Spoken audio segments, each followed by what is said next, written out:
Thanks, David.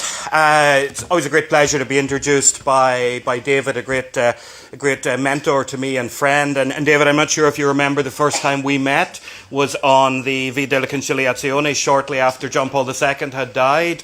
And we've been firm friends ever since. And it was a pleasure to be in Rome this year with you again, covering the Conclave, along with my colleague Brandon Scott as well. You know, you spend a lot of time in Rome when you're covering conclaves, looking for smoke. But the important thing, the moment you see the smoke is black, is to get to the edge of the square very, very quickly before all the restaurants and bars fill up, because, you know, you have to go and have more endless speculation.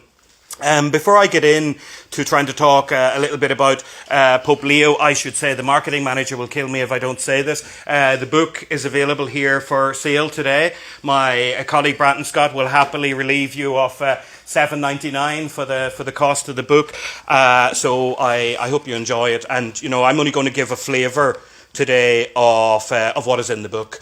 Really, it's been a beautiful project, the book, because it's been wonderful for me getting to know Robert Prevost, getting to know more about Pope Leo and the future direction of where I think that he will bring the church. I want to preface my remarks today by saying tomorrow will be 12 weeks since Pope Leo was elected. So as far as papacy is concerned, we're in very early days. But I'm going to give some indications of what I can discern at this stage from his background about where he might lead the church. But all of this obviously comes with a health warning. 12 weeks after Jorge Bergoglio was elected, none of us had any idea that synodality would become so central to the papacy of Pope Francis. So that's something to bear in mind. I think we can say with honest conviction that Pope Leo was a compromise candidate. One of the stunning things about his election, and as much as we can discern, is that he managed to gain support from across the spectrum. I mean, it's no secret that following Pope Francis, the church was quite divided. The members of the College of Cardinals were quite divided. This is something that they spoke about themselves in terms of trying to choose who the new pope would be. And I think regardless of where the cardinals would come from, and you know, we use these terms in the church a lot, liberals and conservatives, and you know, they're helpful at one level, but I want to say maybe a better fault line going into the conclave might be the cardinals who wanted more synodality and the cardinals who wanted less synodality. So I think if we can look at that, and Cardinal Prevost managed to garner support from both of those factions. So I think that's quite significant, and I want to lay out some of the reasons why that is. We know the church has become fractured in recent years. The papacy of Francis was not without controversy, and you don't need me to articulate all of those controversies. And I think that both sides of the divide of those controversies, in a sense, wanted a more predictable, a more measured man than Pope Francis. Pope Francis' communication style was very freewheeling. I mean, he was only a couple of weeks Pope when he was giving interviews to journalists which were not recorded or no notes were taken, and the journalists were writing up the interviews based on their recollections of the interviews. I don't think that you'll see any of that with Pope Leo. The one thing I will say about Pope Francis is he was much better than some of his critics portrayed him as. I mean, if you look at the controversial social issues in the Western world in which Francis was accused of not speaking out about, I mean, he spoke about abortion, for example, in a way that would have got Pope Benedict castigated. I mean, Pope Francis frequently described abortion as hiring a hitman. He saw abortion and euthanasia all as part of a throwaway culture. So it's not fair to characterize Pope Francis as unwilling to speak about these issues, whatever the other criticisms might be there around his communication style. Many of the challenges facing Pope Leo, I think, revolve around church things, if I can put it that way. Perhaps if we look at the great papacy of John Paul II, John Paul II was a man who really was on the global stage. I mean, the Cold War was at its height. Communism was a real and present threat. I think Pope Leo is going to be more concerned on Vatican reform. I think this is something that really, really has to be grasped. I mean, I think we can't have this constant merry-go-round as Catholics of more and more scandals, financial and otherwise, coming out of the Church's central administration. I mean, the Church needs a bureaucracy, the Church needs a central administration, but we need one that we can rely on. The big first challenge for Francis is going to be the Vatican Pension Fund. The Vatican Pension Fund is in serious deficit and in serious need of reform as well. I mean, I'll give you an example of just how unwieldy the Vatican Pension Fund is. I worked for the Vatican for 5 years, 20 years ago. And when I stepped down, from the month I stepped down, I've been getting a pension of €23 every month since then. So there are literally tens of thousands of Vatican pensioners all around the world who work there briefly, getting very, very modest pensions. So I will happily gift my €23 a month back to the Holy See if the Pope asks me. The first thing that's always interesting about a new Pope is the name.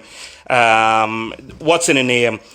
And why do popes change their name in the first place? Well, for the first 5 centuries of the papacy, the popes used their own names. They had Christian names, so they chose those names. But if you fast forward to 533, a Roman named Mercury was elected pope, and he felt that it wasn't a very good idea to have as the Pope a pagan god.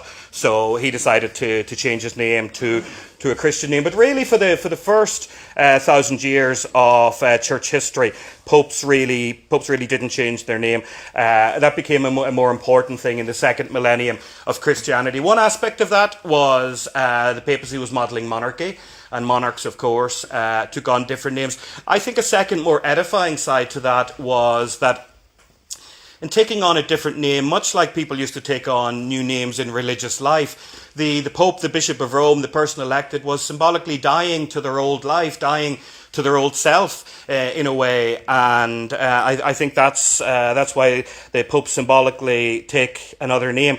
And I think that has been an early hallmark of this papacy of Pope Leo. I think at the moment he accepted canonical election in the Sistine Chapel, and he revealed that he was going to reign as Pope by the name Leo.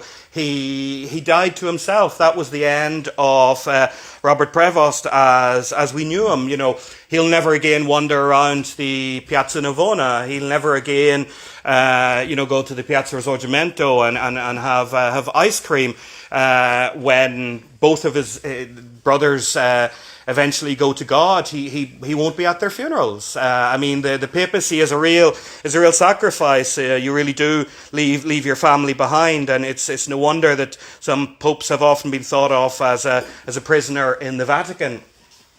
As I alluded to, this is the third papal conclave that I've covered. When John Paul died in 2005, of course, I was there to report on the transition to Benedict the 16th. And of course, when Benedict renounced the Petrine ministry in 2013, I was there for the election of Cardinal Bergoglio, Pope Francis, as well. And I have to say, because it's very easy to get caught up in the politics of these things and the runners and riders and various things, but one of the really beautiful things about papal conclaves is the spontaneous trust that Catholics have in the process. I mean, the moment the white smoke goes up, people in the square are, they're chanting "Viva el Papa," long live the Pope. So they don't even know who the Pope is yet. And they're cheering and clapping and giving their prayers for the man who has been elected. And there is something remarkable about that. It's a kind of remarkable spontaneous trust and spontaneous faith in the most fascinating election process in the world. And this fascinating election process gave us the one thing that everyone, including myself, predicted it wouldn't do: an American Pope. But I also want to say that Robert Prevost, I think, is the most un-American of American popes, if you like. I mean, he has spent so much time outside the continental United States. He spent so much time working in Peru. He spent so much time working in Europe, but also from working in Europe as head of the Augustinian order, touring the world, visiting the various provinces of the Augustinian order, including here in Ireland. The Pope Leo, is very, very familiar with the situation of the church in Ireland. And I think that's why you're going to see a very, very rapid process under Pope Leo of the reform of the Irish Church in terms of the structures of the diocese. I think that's something that he's been seized upon since he became prefect of the Congregation for Bishops, and I think it's something that in his papacy that he will prioritise as well. I was thinking in preparing these few words today, that if we look back, the last month since Pope Francis was admitted to the Gemelli Hospital on Valentine's Day, his eventual death, the funeral, the conclave, and the election of Pope Leo XIV. You can say anything you like about the Catholic Church, but you certainly cannot say that it's irrelevant. Much as the critics of the Church would like to say the Catholic Church is irrelevant, the 6,000 editors who decided to send 6,000 journalists to Rome to watch a chimney on the roof of a chapel for days on end prove that the Catholic Church is as relevant today as it ever was. One of the first things, I think, after the name, people were looking out for Pope Leo when he would appear on the balcony is how he would be dressed. Obviously, we knew that he would wear the white cassock, but the big debate, would he wear the musetta? Would he wear the red cape that Pope Francis had so publicly set aside? And I think many Catholics were reassured by the fact that he did wear the musetta, he did wear the stole, he dressed as popes have traditionally dressed. And I think that is also an indication that Robert Prevost is not a man who will occupy the papacy by Robert Prevost. He's a man who will subsume himself into the papacy, and I think that's hugely important. I think he's a respecter of tradition like that.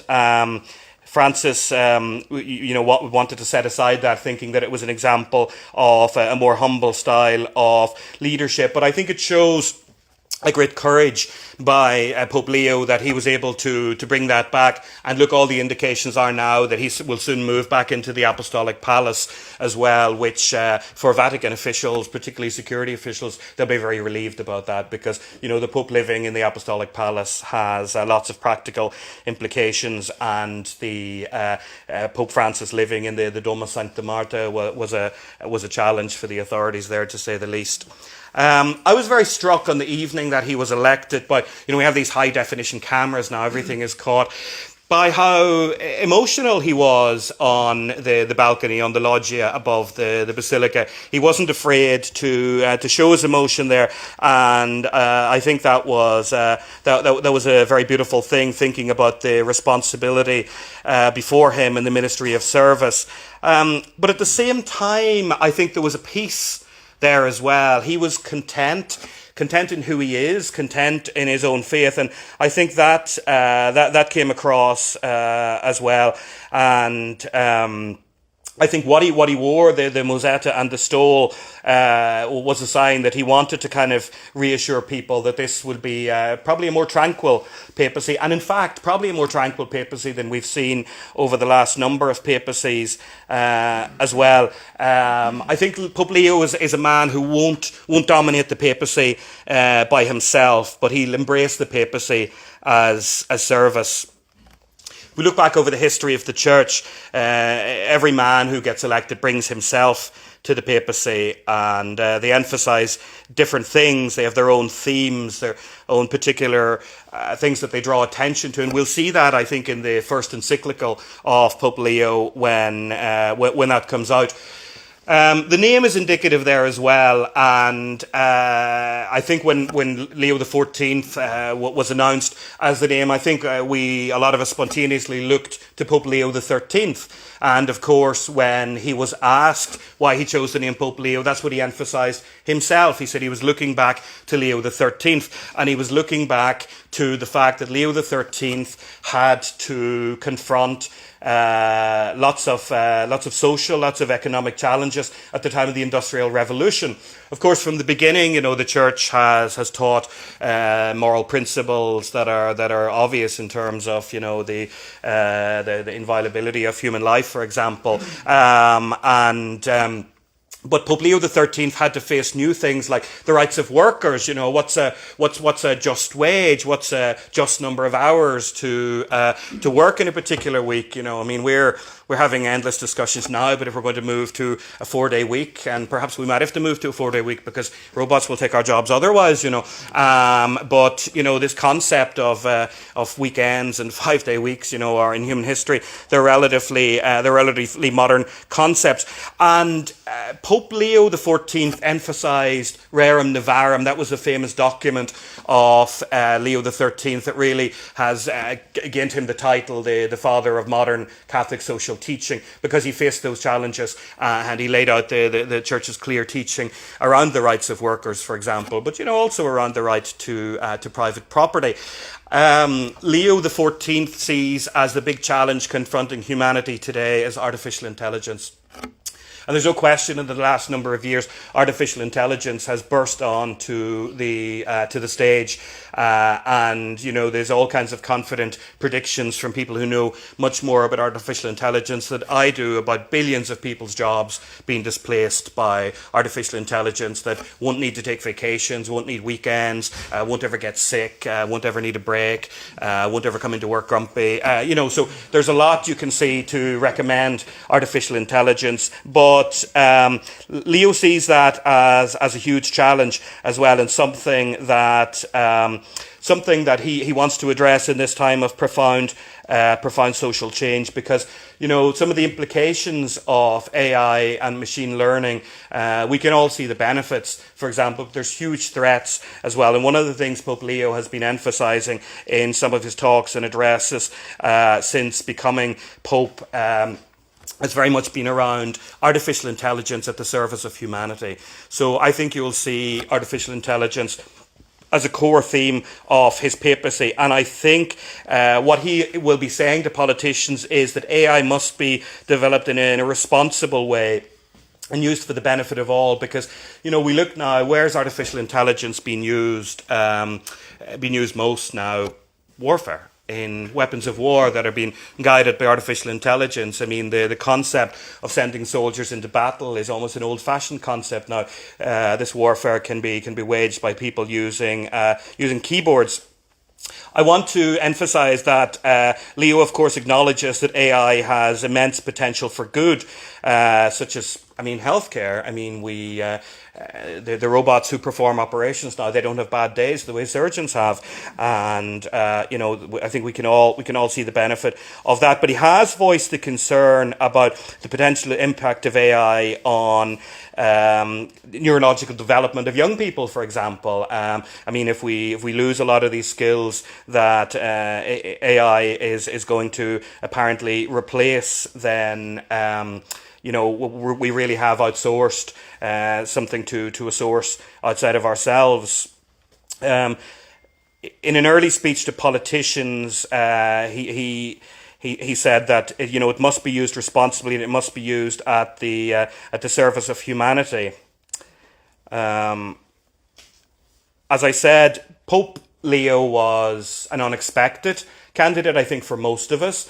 I think after he was elected, maybe some people did a bit of frantic Googling and kind of found out as much as they could in a few minutes about this 69-year-old Chicago native. One of the things that struck me about him on the balcony is it almost seemed like he'd been Pope for 20 years.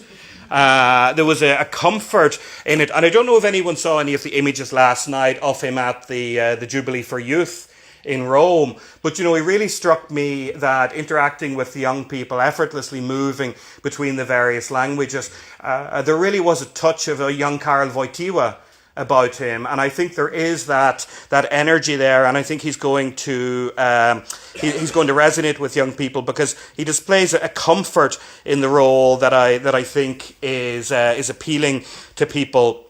If you think back to that first night he was elected, you know, and he spoke first.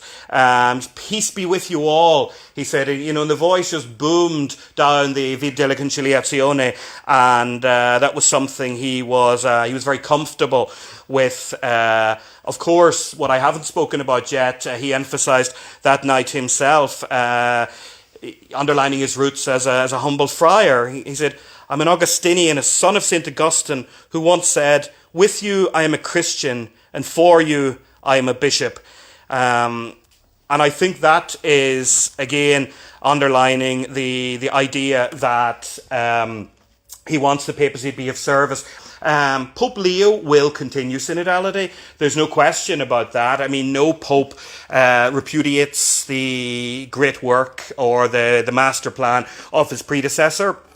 I think you will see a more nuanced approach towards synodality. I think the experience of synodality in Ireland, as in many, many Western countries, has been one of an overly bureaucratic process, one that has tended to fixate on a lot of inward-looking issues of housekeeping, if we might say, rather than evangelization, rather than reaching out. When actually you get Catholics together in a room and they speak freely, one of the big things they talk about is, why do none of my grown-up children go to Mass? You know, these are some of the challenges, and these are some of the challenges that people look to church leadership for. And I think that's that will be the challenge for him in synodality. Also around managing expectations.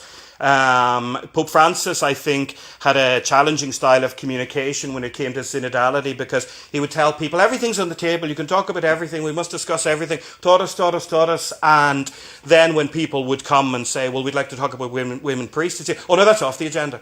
So I think the expectations is something that Pope Leo will be able to manage. I mean, on the issue of women priests itself, he's been very, very clear on the issue over many years that it's not something that is in the Catholic tradition, and also the concern he has expressed around both women priests and around the female diaconate is clericalizing women.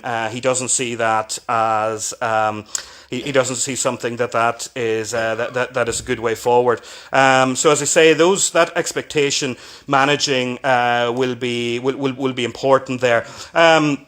You'll remember that one of the reasons they said Pope Francis was elected, that in the general congregations, you know, the little meetings that the cardinals have before the conclave, that he spoke very, very impressively in that, and that's why the cardinals gravitated towards him. And, you know, people had felt that because this conclave was so quick, the Pope Leo must have spoken really fantastically at the general congregations as well, and that's why everyone gravitated towards him. But actually the members of the College of Cardinals who have spoken about it, because of course they can't speak about the conclave itself, but they can speak about the general congregations, say no, he didn't say anything remarkable at the general congregations. What impressed them was his style and the sense of understanding that he had of the global church, and also his organizational ability. I mean, remember, to run an order like the Augustinian order, touring the world, you know, trying to keep everyone happy at the same time while also keeping people focused on mission, that is a huge challenge, and a huge challenge that he embraced with great gusto. I'm going to edit a little bit of this as I go now, or none of you will buy the book because I'll have said everything. When he was inaugurated in St. Peter's Square, I thought, you know, perhaps providentially it was extraordinary that it was the 105th anniversary of Karol Wojtyła, of course, who became John Paul II when Robert Prevost was a ordained priest. There's images of the two of them together. And as I said, you know, that morning in the inauguration was really the first time I discerned that sense of a young Karol Wojtyła there. I mean, if you remember what he said there, quote, he said, "We want to say to the world with humility and joy, look to Christ, come closer to him, welcome his word that enlightens and consoles. Listen to his offer to love and become his one family. In one Christ, we are one." And I think in that he is underlining the fact that the Pope is first and foremost a religious leader. He's first and foremost a man of faith who's going to speak to people about Jesus Christ. What is the mission of the papacy? The mission of the papacy is not to lead global concern on climate change or global concern about, you know, how we redefine a just war. All of those things, of course, flow from our Christianity and from our Catholic social tradition. But ultimately, the responsibility, the role of the Pope is to point people towards Christ. Christ, particularly in a cynical world at the moment, in somewhere like Western Europe, somewhere like Ireland, where, we've heard the gospel so often and yet have remained so untouched by it when people seem tired and cynical about the word of God. I think that is that's the responsibility of the Pope. And I think that in that, the unity of the church is going to be a key concern for him.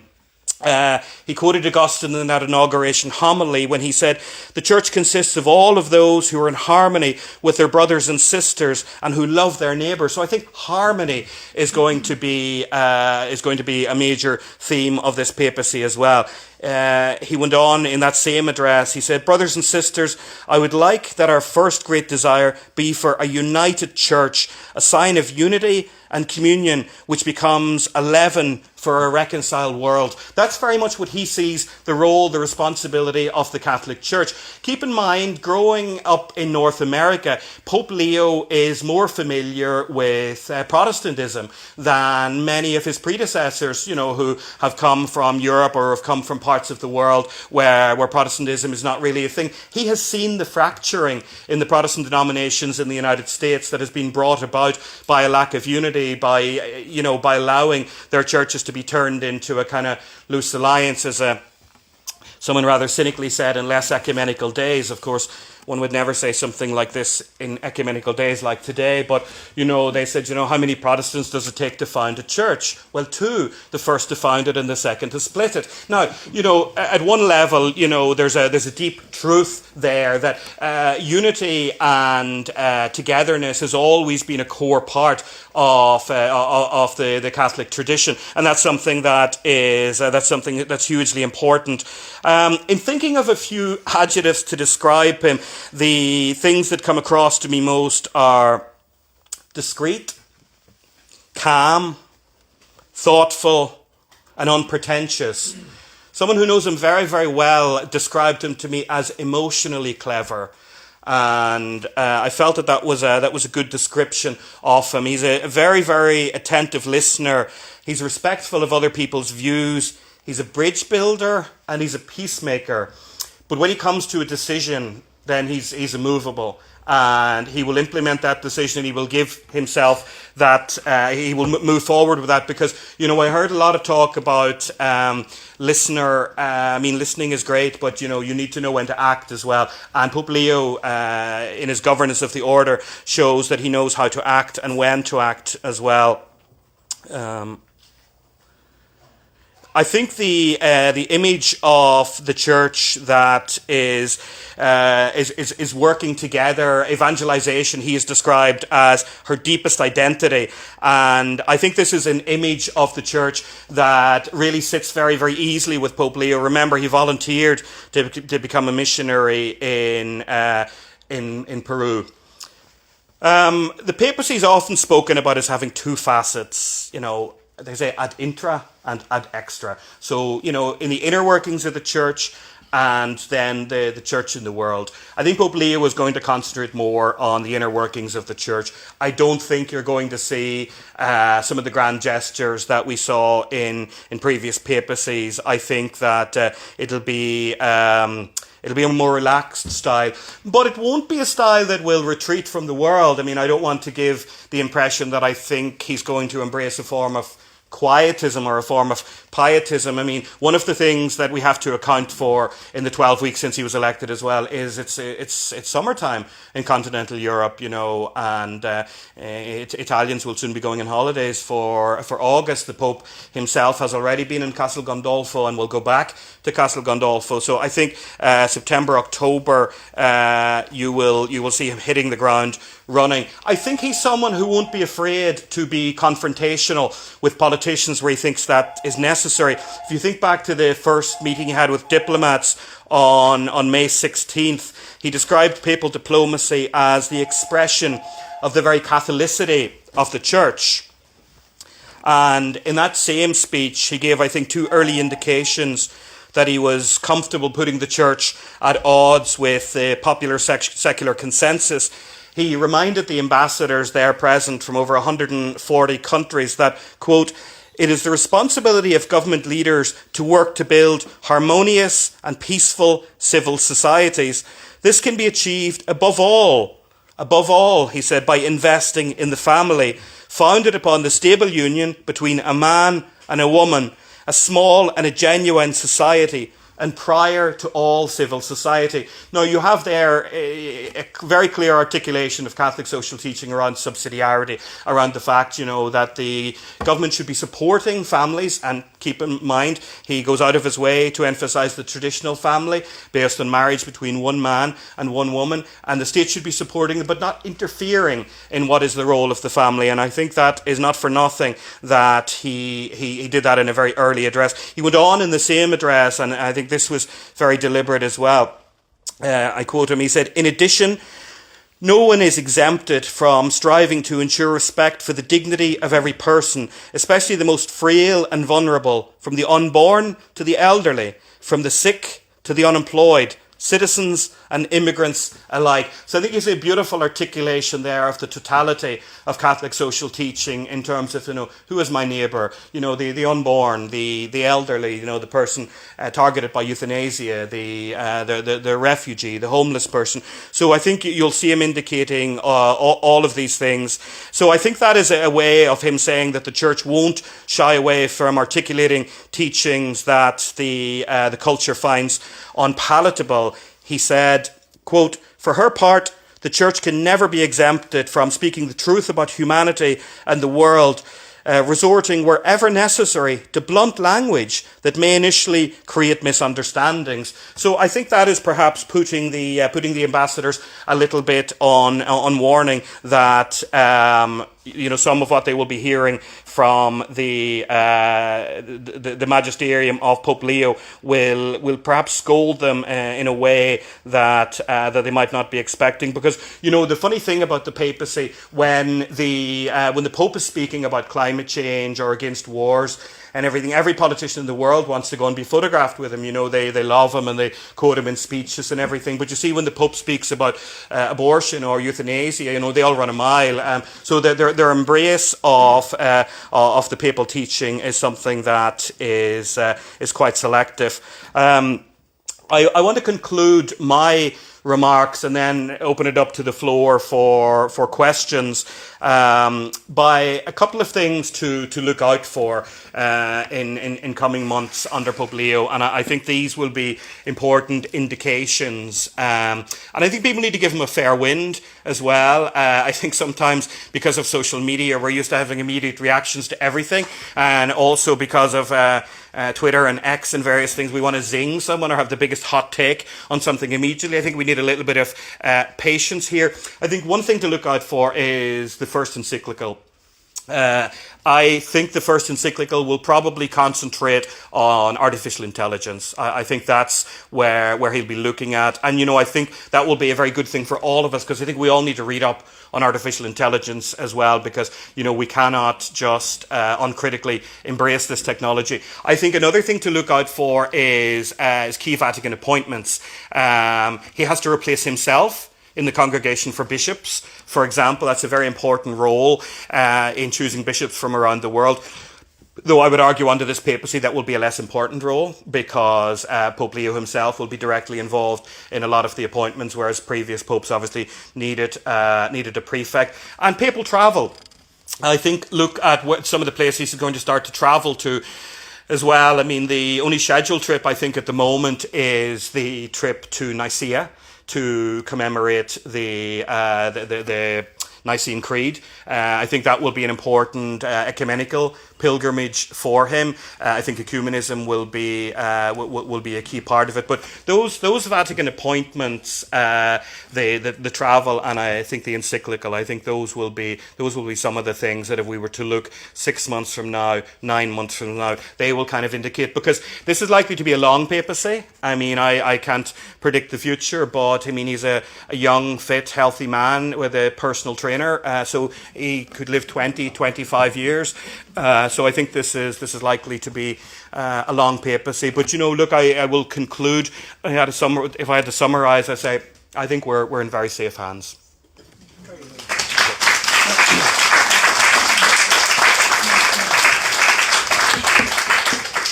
Thank you, Michael, for that comprehensive look at Pope Leo, the man the early days of his pontificate and how it is likely to shape up. By the way, Adele, one of the librarians here, just handed me a book about an aspect of Leo XIII I never knew existed, which is he was a poet.